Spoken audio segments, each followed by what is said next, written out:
Coronary artery insufficiency ये लिखा गया है कारण मृत्यु का, उनके देहांत का।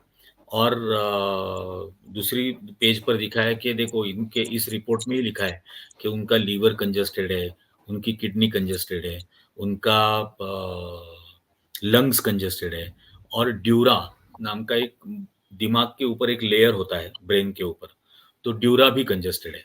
फिर उसने कहा कि ये बाकी ऑर्गन्स हार्ट अटैक में कंजेशन होने की कोई गुंजाइश नहीं रहती, कोई वजह भी नहीं है। ये सब होता है जब पॉइजनिंग किसी को किया हो।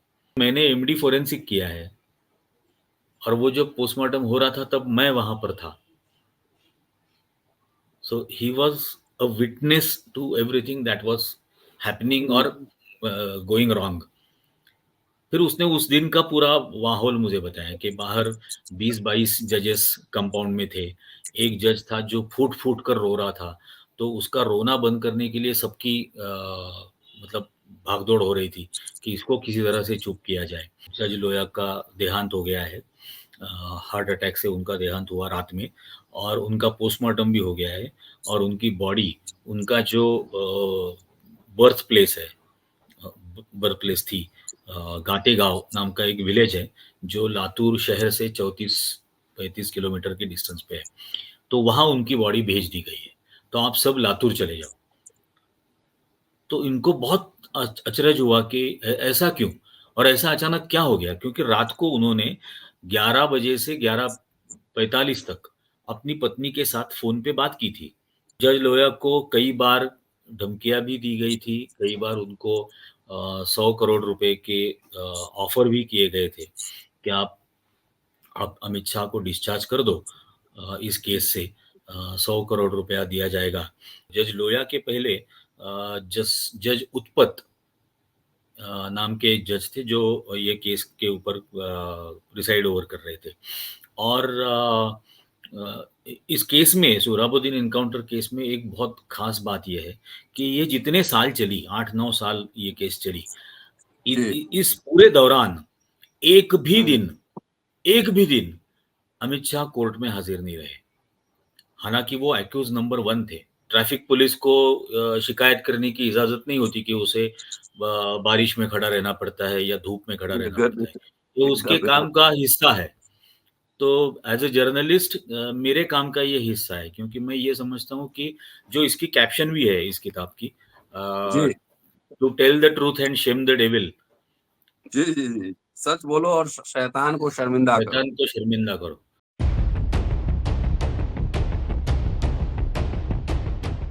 किताब पर चर्चा। बहुत दिनों से अम्बेडकरनामा में किसी नई किताब पर चर्चा नहीं हुई। आप जानते हैं कि जो नई किताबें आती हैं और मेरे पास आती हैं तो मैं उस पर चर्चा जरूर करता हूं, और प्रकाशक का डिटेल्स, ऑथर का डिटेल्स मैं डिस्क्रिप्शन में जरूर डाल देता हूं कि अगर आप मंगवाना चाहें किताब तो जरूर मंगवा के पढ़िए। आज मेरे हाथ में एक अद्भुत किताब है और पूरा मैं पढ़ नहीं पाया हूँ, निजी व्यस्तता के कारण काफी ट्रैवलिंग रहा और थोड़ा लेट भी ये एपिसोड बन रहा है। लेकिन उस कहानी, जो पूरी किताब है, अगर आप पढ़ना शुरू करेंगे तो लगेगा कि जैसे कहानी एक लय में जा रही है और आपके आंख के सामने पूरी घटनाक्रम चलती जा रही है। इस अंदाज में लिखी गई किताब है। किताब पहले दिखाता हूं और थंबनेल में भी आप देख लेंगे, जज लोया का कातिल कौन। और एक टिप्पणी मैं शुरू करता हूं, यशवंत सिन्हा की टिप्पणी है। भारत के राष्ट्रपति के उम्मीदवार थे और फॉर्मर कैबिनेट मिनिस्टर हैं। उनकी टिप्पणी के साथ शुरू करता हूं और सीधे ऑथर इसके निरंजन टकले साहब हमारे साथ मौजूद हैं। उन्होंने किताब मुझे भेज दी थी, 7 दिन से ज्यादा हो गए, बात नहीं कर पाया, इसलिए मैं पहले इनसे क्षमा भी मांग लेता हूँ। बहरहाल इनका यशवंत सिन्हा की जो टिप्पणी है कि मोदी राज के नाक के नीचे एक साजिश को कैसे सूंघा जाए, इसकी एक साहसिक और प्रेरक कहानी इस किताब के बारे में। निरंजन उस नर्क से गुजरा है और उस इलाके की आलोचना करने के लिए जिंदा है। ये यशवंत सिन्हा की टिप्पणी है। टकले साहब, स्वागत है आपका, और सॉरी थोड़ा विलंब हो गया बातचीत करने में। जी, मैं पढ़ा, अभी कुछ पेज पढ़ा और एकदम जो मैंने कहा है, मुझे लगता है उसी अंदाज में पूरी किताब लिखी गई है कि सीन दर सीन गुजर रहा है पूरा। जी, अब फ्लोर आपका है, आप बोलेंगे, हम लोग सुनेंगे, हमारे दोस्त जो है वो सुनेंगे आपकी बात। ये खोजी पत्रकारिता का अद्भुत नमूना है, जहाँ की आज गोदी मीडिया जिस तरह से लमलेट हो चुका है, और वहाँ पर ऐसे लोग, चंद लोग आपको मिलेंगे जो किसी भी तरीके से समझौता करने के लिए तैयार नहीं है, और जो सच है सच कहते हैं। निरंजन साहब उन्हीं लोगों में से, उन्हीं पत्रकारों में से एक है। और अम्बेडकरनामा, आप जानते हैं कि इस मंच पर इस तरह के विमर्श को हम लोग जितना संभव हो सकता है पुश करने की कोशिश करते हैं। स्वागत है निरंजन साहब जी, नमस्कार। जी सर, बहुत-बहुत शुक्रिया। अब फ्लोर आपका है। अब किताब के बारे में देखिए, मैं भी ऑथर हूँ और मेरी एक समझ है कि किताब लिखना अपने आप एक यात्रा होता है, एक ट्रैवल है जी। किताब लिखना। जी। जी, एक्चुअली दरअसल ये हुआ कि मैं द वीक मैगज़ीन में सीनियर जी। स्पेशल कॉरेस्पॉन्डेंट के पोस्ट पर काम कर रहा था, और एसेंशियली इन्वेस्टिगेटिव जर्नलिज्म करना यही मेरा हमेशा से काम रहा है। उसके पहले मैं टेलीविज़न चैनल्स में था, तब भी मैं इन्वेस्टिगेटिव जर्नलिज्म ही करता था। और दरअसल हुआ ऐसे कि मैंने 2015 में सावरकर पर एक लंबी इन्वेस्टिगेटिव स्टोरी की थी, क्योंकि माँग हो रही थी उन्हें भारत रत्न दिया जाए। तो जी। इसलिए मैंने ये किया था कि क्या डज़ ही डिज़र्व अ हुँ। भारत रत्न? और जी। उसमें मतलब बहुत जगह पर घूम के मैंने करीब 20-22 हज़ार आर्काइव डॉक्यूमेंट्स लंदन से, पेरिस से, इंडिया में, ढाका से, अलग-अलग जगह से आर्काइवल डॉक्यूमेंट्स हासिल किए, और एक इन्वेस्टिगेटिव स्टोरी लिखी थी, अ लैम्ब लायनाइज्ड उसका टाइटल था। एक अच्छा। मेमना जिसे शेर की तरह प्रस्तुत किया गया। हुँ, तो हुँ। उसके बाद बहुत बड़ी कंट्रोवर्सी खासकर महाराष्ट्र में शुरू हुई। गाली-गलौच, धमकियाँ देना, फैमिली को सताना वगैरह ये सब शुरू हो गया था। और उस दौरान मैं पूना में गया था एक दूसरी स्टोरी करने के लिए। तो एक दिन मेरा एक दोस्त उसकी एक फ्रेंड को लेके आया जहाँ पर मैं रुका हुआ था उस होटल में, और उसने नीचे से फ़ोन करके मुझे बुला लिया, और उसकी उसकी फ्रेंड जो थी जिसका नाम नुपुर बियानी था, उसने मुझे कहा कि आप ये प्रेशर किस तरह से हैंडल करते हो? हुँ। अभी जो पूरा धमकियाँ आ रही है, गाली-गलौच वगैरह हो रही है। तो मैंने कहा ये मतलब पार्ट ऑफ द प्रोफ़ेशन है मेरा। मतलब ट्रैफ़िक पुलिस को शिकायत करने की इजाज़त नहीं होती कि उसे बारिश में खड़ा रहना पड़ता है या धूप में खड़ा ये रहना गर्मी पड़ता है। में ये उसके एकदम, एकदम। काम का हिस्सा है।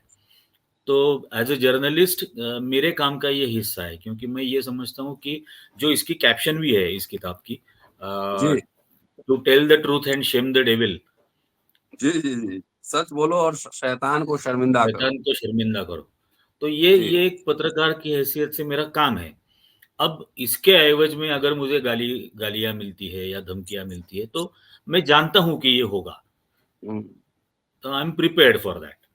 तो फिर राइट। उसने बोला कि आप मेरे मामा की हत्या के बारे में आप लिखोगे क्या? तो मैंने उसको मतलब एक्चुअली बहुत ब्लंटली पूछा था कि तुम्हारी मामा की हत्या के बारे में जानने के लिए चेन्नई के आदमी को क्या इंटरेस्ट होगा या बिहार के हुँ, आदमी को क्या इंटरेस्ट होगा? तो उसने हुँ। मुझे कहा कि क्योंकि हत्याएँ तो हमने देखा है इस दौर में बहुत होती ही रहती है।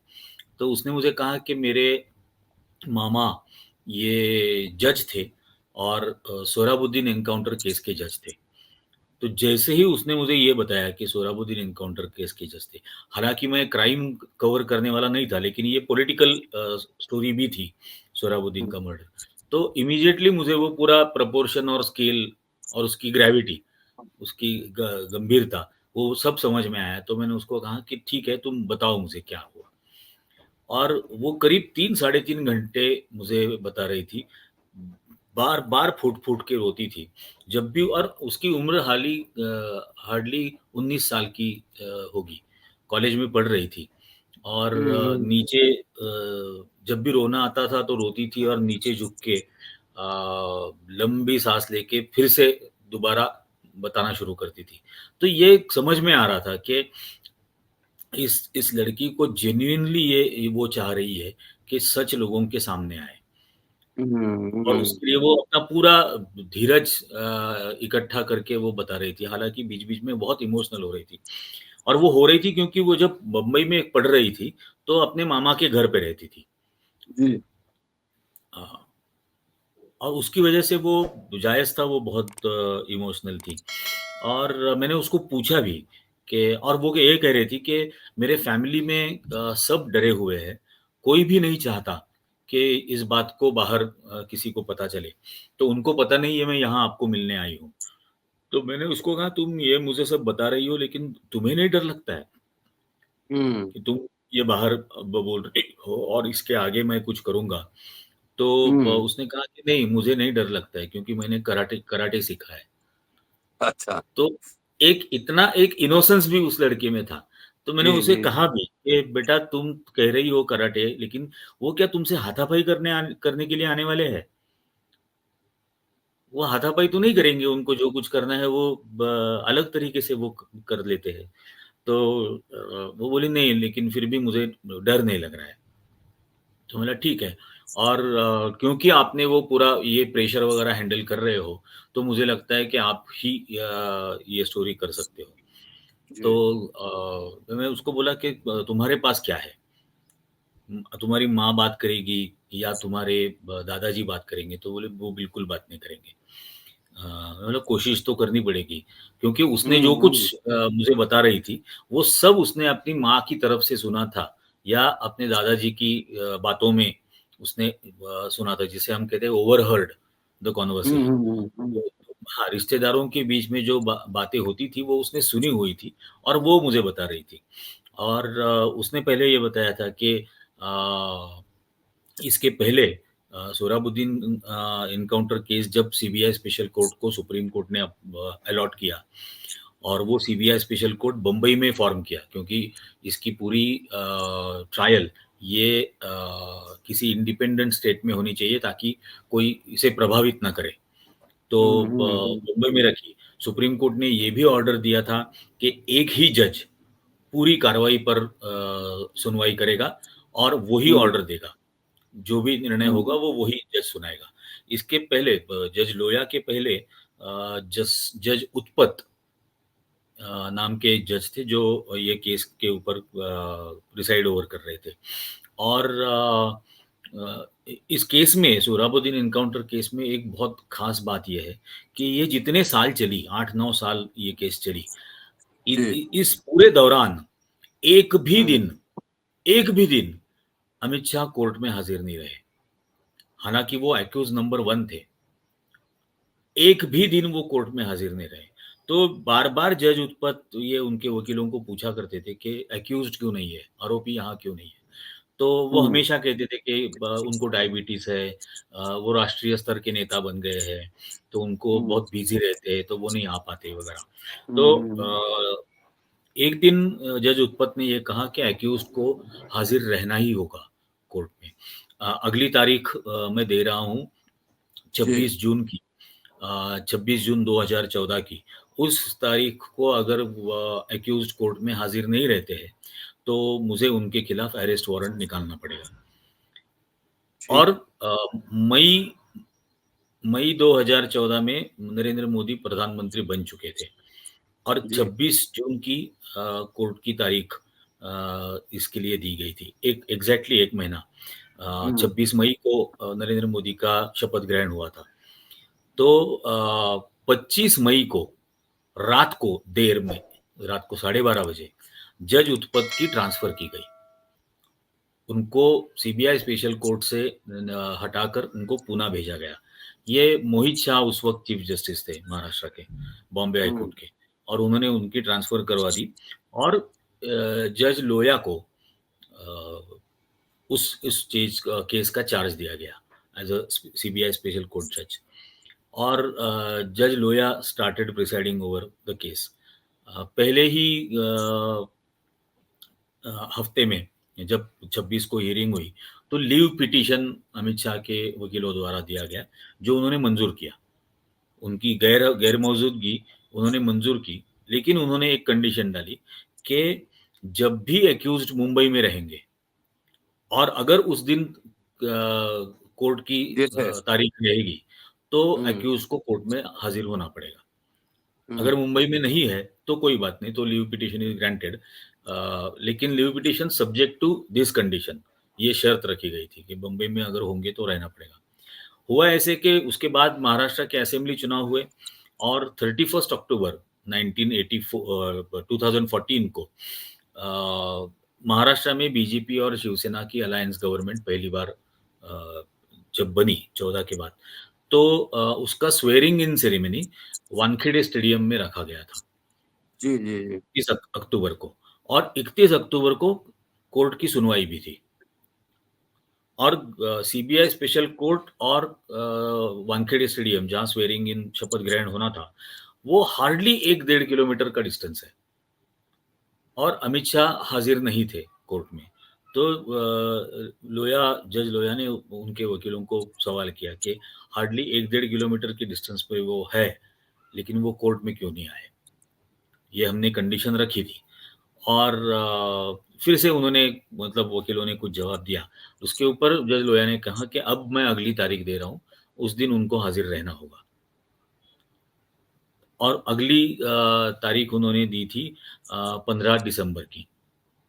उसके बाद इसके बीच में 29 नवंबर को जज लोया के ऑफिस में उनके 2 कलीग्स, जिनको वो मतलब जुडिशियरी में जो ब्रदर जजेस कहा जाता है, तो हुँ। जज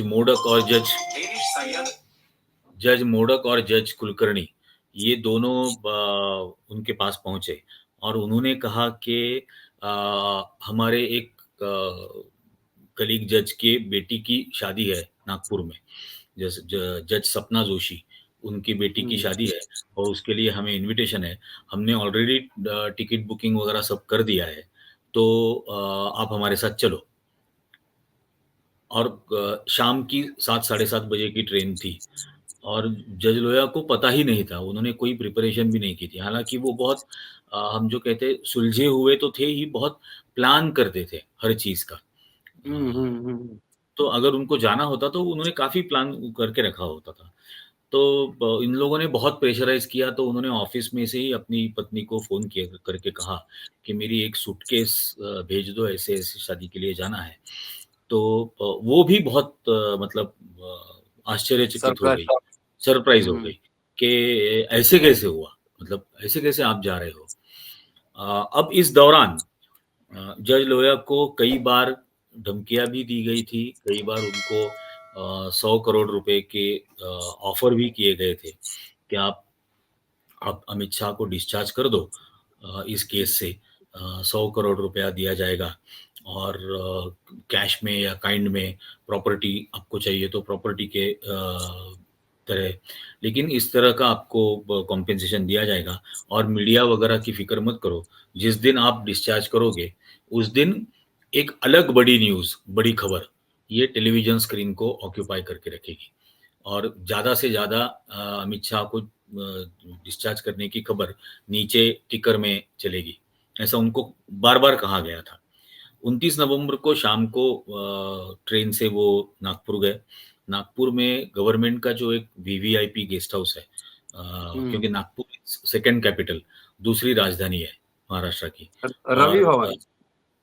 रवि भवन, तो रवि भवन हाँ, में वो मैं ठहरा हूँ कई बार वहाँ पे। जी। अच्छा, हाँ, हाँ, हाँ। तो उनको रवि भवन में लेके गए और दूसरे दिन उन्होंने शादी अटेंड की 30 नवंबर को। शाम को रिसेप्शन, वेडिंग रिसेप्शन जो था, वो भी उन्होंने अटेंड किया। और रात को ऐसा कहा जाता है, और हुँ, मतलब वो इसने भी जो बताया कि दूसरे दिन सुबह 5 बजे, 5 और साढ़े 5 के बीच में पूरे फैमिली को फ़ोन कॉल्स आए। मतलब जज लोया की 5 बहनें हैं और हुँ, उनके हुँ, पेरेंट्स। तो पाँचों बहनों को अलग-अलग जगह, एक धुलिया में रहती है, एक जलगाँव में रहती है, एक औरंगाबाद में, एक जालना में, एक लातूर में। तो हर जगह पे फ़ोन करके बहनों को बताया गया कि जज लोया का देहांत हो गया है। हार्ट अटैक से उनका देहांत हुआ रात में, और उनका पोस्टमार्टम भी हो गया है, और उनकी बॉडी, उनका जो बर्थ प्लेस है, बर्थ प्लेस थी, घाटेगाँव नाम का एक विलेज है, जो लातूर शहर से 34-35 किलोमीटर के डिस्टेंस पे है। तो वहाँ उनकी बॉडी भेज दी गई है। तो आप सब लातूर चले जाओ। तो इनको बहुत अचरज हुआ कि ऐसा क्यों? और ऐसा अचानक क्या हो गया? क्योंकि रात को उन्होंने 11 बजे से 11:45 तक अपनी पत्नी के साथ फ़ोन पे बात की थी, जज लोया ने। तब तो उन्होंने मतलब कोई इस किस्म का ज़िक्र नहीं किया था कि उन्हें कुछ तकलीफ़ हो रही है, क्या हो रहा है, कुछ भी नहीं था। वो अच्छी तरह से उन्होंने फैमिली के बारे में पूछताछ वगैरह की। पूरा वेडिंग रिसेप्शन का जो भी था वो उन्होंने बताया। हुँ। और लेकिन फैमिली को ये इतनी बड़ी शॉकिंग न्यूज़ मिलने के बाद सब कुछ सोचे बिना बस निकल पड़े। उनकी वाइफ़ और उनका बेटा, उनकी बेटी, ये मुंबई में जजेस के जो क्वार्टर्स है, महालक्ष्मी रेस कोर्स के बगल में, वहाँ रहते थे। वो कॉलोनी जजेस के क्वार्टर्स की कॉलोनी है। उनके साथ जो जजेस गए थे, मोडक और कुलकर्णी, वो भी उसी कॉलोनी में रहते थे। तो किसी ने पत्नी के पास आकर बताया कि ऐसा-ऐसा हुआ है। सुबह वो बम्बई से निकल पड़े लातूर को जाने के लिए। लातूर में पहुँचने के बाद रात को काफ़ी देर से उनका शव वहाँ पर पहुँचा। और ये नुपुर की जो माँ है, डॉक्टर अनुराधा बियानी, तो वो खुद एक डॉक्टर है। और उन्होंने देखा कि उनके भाई का, मतलब जज लोया का जो चश्मा था, वो उनकी गर्दन के नीचे फँसा हुआ था। और वो निकालने के लिए जब वो कोशिश कर रही थी, तब उनको ख़्याल आया कि उनके सिर के पीछे चोट है और खून है।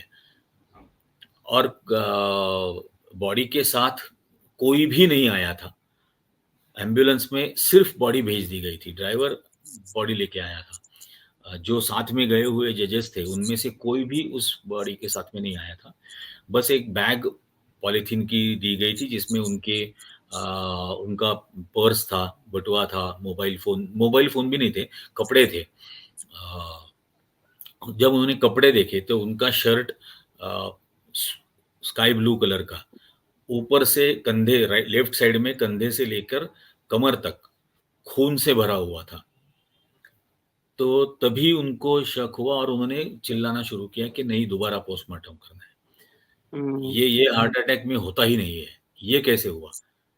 तो वहाँ पर कुछ लोग आए थे, जो अनुराधा बियानी जी ने मुझे बताया था कि उनके एक जज लोया के एक दोस्त थे, ईश्वर बाहेती, और उन्होंने कहा कि आप क्यों क्यों ऐसा बतंगड़ बना रही हो?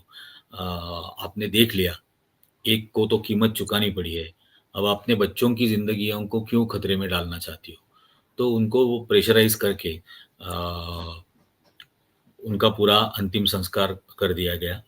3-4 दिन बाद वही शख्स, बाहेती, ये उनके घर पे जज लोया के 2 मोबाइल फ़ोन लेके आए और उनको कहा कि ये उसके मोबाइल फ़ोन है, जो पूरी तरह से ब्रांड न्यू फ़ोन की तरह क्लीन थे। डिलीट कर दिया था सब कुछ। कॉल रिकॉर्ड्स, फ़ोन बुक, उसको वहाँ का कॉन्टैक्ट नंबर्स, मैसेजेस, सब कुछ डिलीट करके उनके हवाले वो 2 फ़ोन फैमिली के हवाले किए गए। तो ये पूरा इंसिडेंस उसने मुझे बताया था। लेकिन मैंने जैसे कहा कि वो सब उसने मतलब सुना हुआ था, सुनी-सुनाई। हुँ, हुँ, सुनी-सुनाई थी। उसके अपने पास ना कुछ एविडेंस था, ना फैमिली के पास हुँ, कुछ था। मैंने उनको पूछा भी कि पोस्टमार्टम की रिपोर्ट्स होंगे, पंचनामा किया होगा, एमएलसी जो बनती है अक्सर ऐसे केसेस में, मेडिको लीगल केस, हुँ, तो हुँ। घर के बाहर क्योंकि या अस्पताल के बाहर मृत्यु हो गई। तो कुछ भी फैमिली के पास नहीं था इसमें से। तो ये सब ढूँढना था, मतलब ये सब मतलब डिग आउट करना था। एक तो वो तो वो मुझे कई समझ में आया। मेडिकल रिपोर्ट्स इस किताब में आपने लगाया है, मेडिकल जी, जी, रिपोर्ट्स। सारे दिए, जी, हाँ, कितनी जी। हाँ। पोस्टमार्टम रिपोर्ट्स है, फोरेंसिक रिपोर्ट है, हिस्टोपैथोलॉजी रिपोर्ट है। ये सारे रिपोर्ट्स उसमें, मतलब बाद में इन्वेस्टिगेशन जब मैं कर रहा था, तो उस वक़्त मतलब वो अलग-अलग कहानियाँ हैं फिर से, वो कैसे-कैसे मिलते गए। उसके लिए क्या-क्या करना पड़ा था। क्योंकि ये तो बात थी कि पूरी व्यवस्था इस चीज़ को दबाना चाहती थी। तो ऐसा तो था नहीं कि मैंने राइट टू इन्फॉर्मेशन में एप्लीकेशन दिया कि मुझे कॉपी दो और कोई हुँ, बैठा हुँ, ही है मुझे कॉपी देने के लिए। वो सारी व्यवस्था अगर फैमिली से वो उन्होंने वो छुपा कर रखे थे, तो मुझे मिलने की तो संभावना थी ही नहीं। तो अलग तरीके उसके लिए ढूँढने थे और हुआ भी ऐसे कि मैं जब पहली बार नागपुर गया, तो इस बहाने से उसमें जीएमसी कॉलेज जो है नागपुर का मेडिकल कॉलेज, वहाँ के अस्पताल में पोस्टमार्टम हुई थी। तो मैं वहाँ पर गया क्योंकि हमारे 2 शेड्यूल कास्ट कम्युनिटीज़ के जो बच्चे पोस्ट ग्रेजुएशन कर रहे हैं, उनको संविधानिक प्रावधान के तहत एक फ्रीशिप मिलती थी, हुँ, जब वो पोस्ट ग्रेजुएशन कर रहे हैं और 2014 के बाद वो फ्रीशिप बंद की गई थी। हुँ, तो मैं इस बहाने से पहले वहाँ पर पहुँचा और मतलब ये बात तो थी कि अक्सर स्टूडेंट्स व्यवस्था के खिलाफ नहीं बोलते हैं। हुँ। तो मैं जो माइंड मैपिंग करता था कागज़ पे। खास तौर से मेडिकल और इंजीनियरिंग कॉलेजेस, खास तौर हाँ, से। बिल्कुल। तो हुँ, मैं एक्चुअली सर मेरी एक आदत थी, मैं ऐसे माइंड मैपिंग करता था कि मुझे पोस्टमार्टम रिपोर्ट चाहिए, कौन दे सकता है? स्टाफ दे सकता है या वहाँ के प्रोफ़ेसर्स दे सकते हैं या वहाँ के स्टूडेंट्स दे दिलवा सकते हैं। हुँ, तो हुँ, हुँ, स्टाफ और इसकी तो कोई गुंजाइश नहीं थी कि वो मुझे देंगे। तो स्टूडेंट्स के पास मैं जा सकता हूँ, तो कौन से स्टूडेंट्स व्यवस्था के खिलाफ लड़ सकते हैं? तो हुँ, ये एससी-एसटी स्टूडेंट्स लड़ रहे थे, उनकी फ्रीशिप हुँ, मिले और उनको कुछ महीने की 70-72 हज़ार रुपया फ्रीशिप दी जाती थी। वो 14 के बाद बंद हो गई थी और मैं जा रहा था वहाँ 2016 में। तो हुँ, मुझे ऐसी बैच ढूँढनी थी, जिनको 2013-14 में मिली थी और 14-15 में बंद हो गई थी, क्योंकि वो हुँ, 2 साल का पोस्ट ग्रेजुएशन वहाँ पर होता है। तो पहले तो मुझे 2016 के स्टूडेंट्स को मैं मिला और इसीलिए कि फ्रीशिप के लिए मुझे स्टोरी करनी है, मुझे हर एक की केस स्टडी करनी है, तो मुझे आप एक-एक से बात करनी है डिटेल में, फैमिली बैकग्राउंड क्या है। तो कईयों के हुँ, बच्चे मतलब कई सारे बच्चों के फैमिलीज़ तो मतलब कहीं मज़दूरी करते थे या बस कंडक्टर थे या किसी और के गाड़ी पर ड्राइवर का काम करते थे। लेकिन ये फैसिलिटी की वजह से वो पढ़ते गए और मतलब अच्छी तरह से पढ़ते गए क्योंकि वो एमडी करने के लिए वहाँ पर उनको दाखिला मिल गया था। और कइयों ने फ्रीशिप बंद होने की वजह से अपनी ज़मीनें बेची थी, घर बेचे थे, सूद पे पैसे उठाए थे। अक्सर हुँ, तो बहुत बहुत ही मुश्किल में ये बच्चे थे और मैं उनको मिला करता था मैं कभी-कभी हम नाश्ता करने के लिए उनको साथ में लेके जाता था। मैंने वो स्टोरी भी की, तो ऐसा नहीं किया कि वो स्टोरी नहीं की, सिर्फ़ एक बहाना था। उ उसपे एक सेपरेट एपिसोड उसपे हम करेंगे, फ्रीशिप को हाँ, लेकर। जी, ज़रूर, कंटिन्यू ज़रूर। कंटिन्यू जी। तो मैं उनसे बातें करता था, कभी किसी का बर्थडे है तो मैं पार्टी देने के लिए उनको लेके जाता था। तो हुँ, ये हमारी बातें होती थी। फिर मैंने उनको पूछा कि अरे मुझे आपके सीनियर्स से भी मिलना है, सीनियर बैच से, क्योंकि उनको 1 साल मिली थी और 1 साल नहीं मिली थी। तो अचानक हुँ, बंद होने की वजह से वो किस परेशानियों से उनको कंडीशन में गुज़रना पड़ा और ये बच्चे भी पार्ट टाइम जॉब्स करते थे सर। मतलब कॉलेज करने के बाद 3 घंटे, 4 घंटे किसी लॉन्ड्री में काम किया, किसी रेस्टोरेंट में काम किया, ऐसा करते थे। लेकिन अपनी पढ़ाई पूरी कर रहे हैं। हुँ, हुँ, तो हुँ, मतलब रोना आता था कभी भी वो सब देख के। तो उन्होंने बोला कि हाँ, कुछ सीनियर्स हमको मालूम है, हाँ, आपकी आपकी पहचान करवा देंगे। तो उन्होंने मुझे उन सीनियर्स के साथ पहचान करवा के दी और वो भी हुआ ऐसे कि जिससे पहचान करवा की थी, वो उसका उसी दिन बर्थडे था। ओह! तो हम उसके बर्थडे के लिए वो मुझे लेके गए और एक रेस्टोरेंट में नागपुर में जो सावजी मटन बहुत फ़ेमस है। साहु जी, तो हाँ, हुँ, वो खाने के लिए हम वहाँ पर चले गए, फिर काफ़ी बातें हुई उनके साथ वगैरह। फिर वो जो उसमें डॉक्टर पी लिखा है, तो उसके साथ मैं मिला करता था। हुँ, अ उसके साथ बहुत अच्छी दोस्ती मेरी हो गई थी। और फिर मैंने एक एक बार ऐसे ही कैज़ुअली खाना खाते समय उसको पूछा कि, "अरे! मैंने सुना था कि आपके यहाँ पर कोई बड़े वीआईपी का पोस्टमार्टम हुआ था देर रात को, तो ऐसा तो होता नहीं है ना, दिन में ही होता होना हुँ, करना पड़ता है। तो उसने बोला कि हाँ, हुआ था, वो जज था बोले। और बहुत मतलब लफड़े वाला वो पूरा रिपोर्ट था।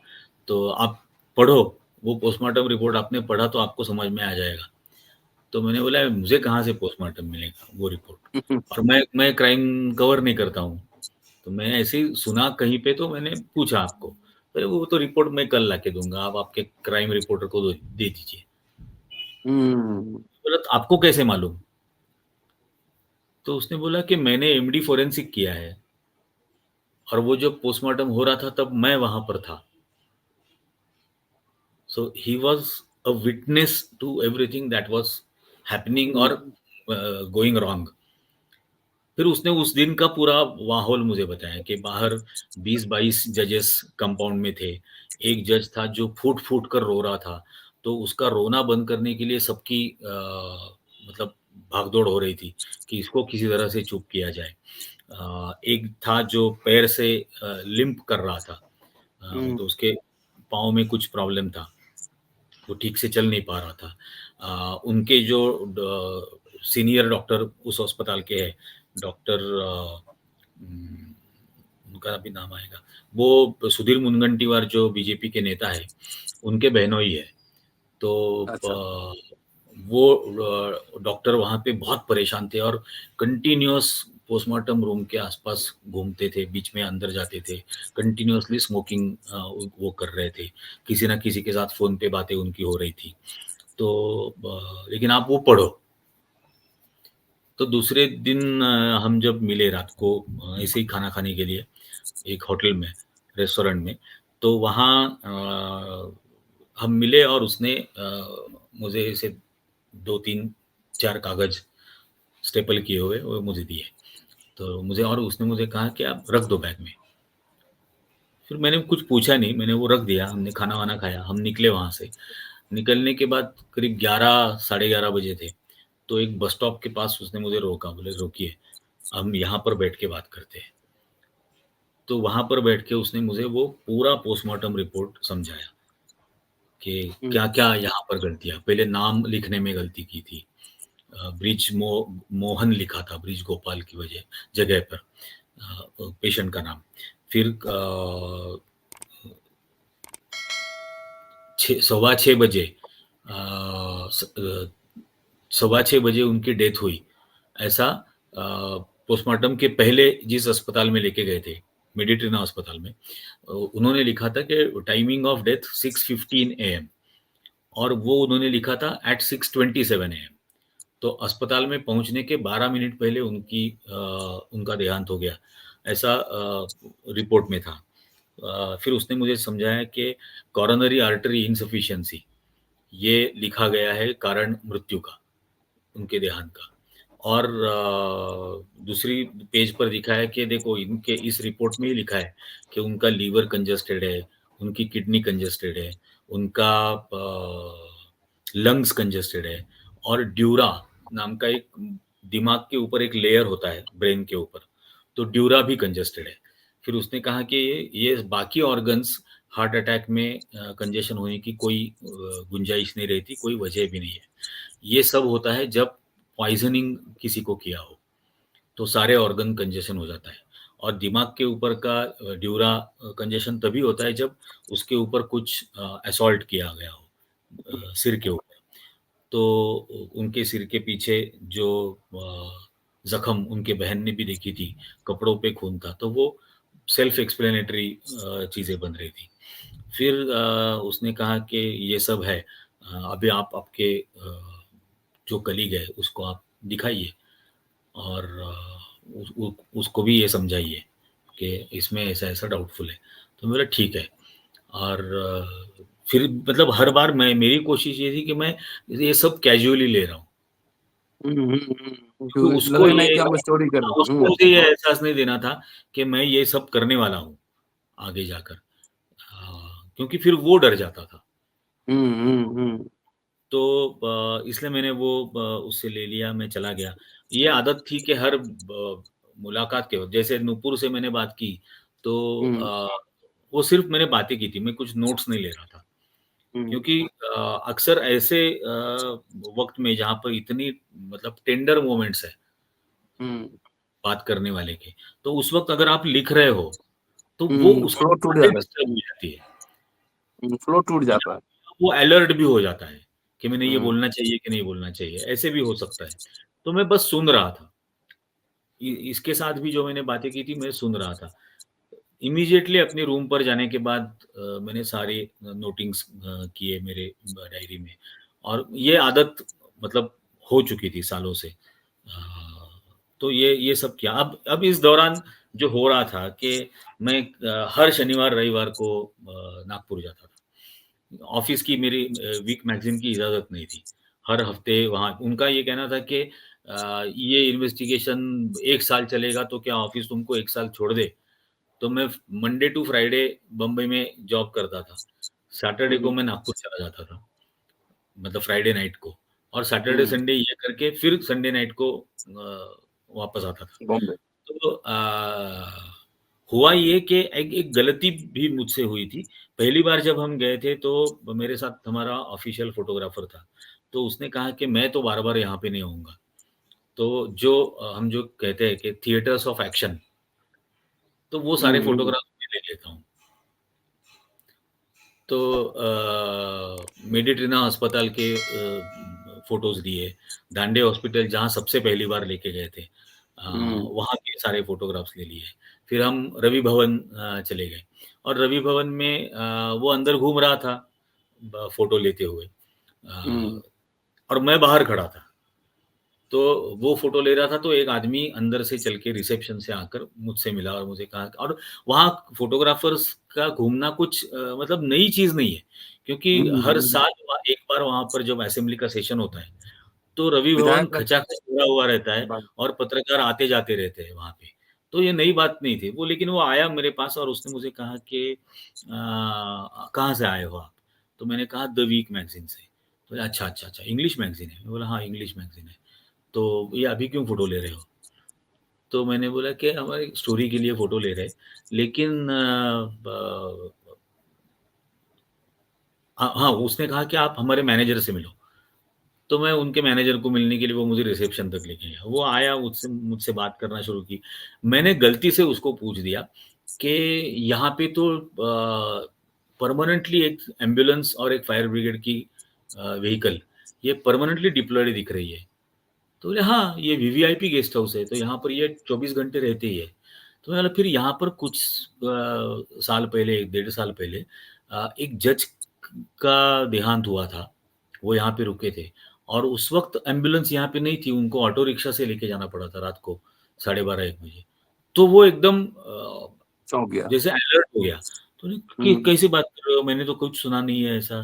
तो बोला नहीं, नहीं ऐसे जज थे एक उनके 2 कलीग्स के साथ यहाँ पे आए थे। बोले नहीं, नहीं मैंने तो ये नहीं सुना। मैं बोला आपके रजिस्टर में भी उनकी एंट्री कुछ तो होगी, तो हम देख सकते हैं क्या? तो बोले नहीं अभी वो डेढ़ साल पुराना रजिस्टर होगा तो वो ढूँढना पड़ेगा।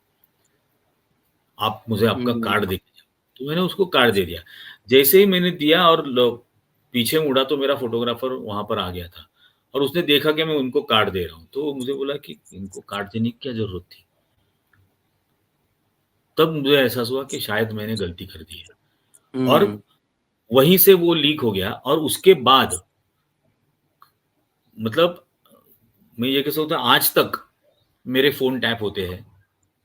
मैं जिस होटल में वहाँ पर रुका था, वहाँ पर हमेशा 3-4 लड़के आकर रिसेप्शन पर मेरे बारे में पूछते थे, और मैं वहाँ से निकलने के बाद वो परमानेंट मेरे पीछे रहते थे।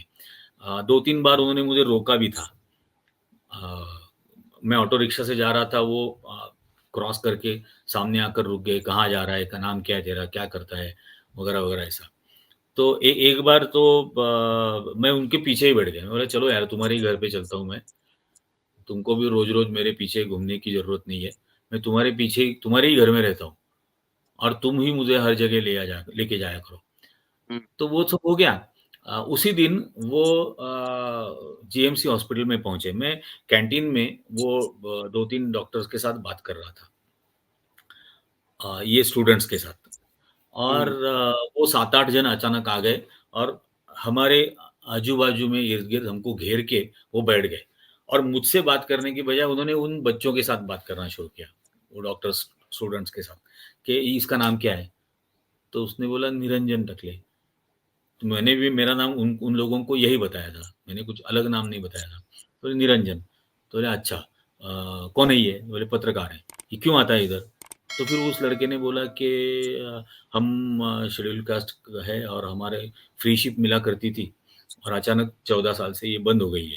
हम 70-72 हुँ, हज़ार रुपए जो मिलते थे, उनमें उसमें हमारा पूरा हॉस्टल का खर्चा, खाना-पीना, कॉलेज की फीस, हॉस्टल की फीस, ये सब होता था, किताबों का खर्च, लैबोरेटरी चार्जेस, ये सब उसमें होता था और उ उससे भी हम 5-6 हज़ार रुपया बचाते थे और फैमिली को भेजते थे।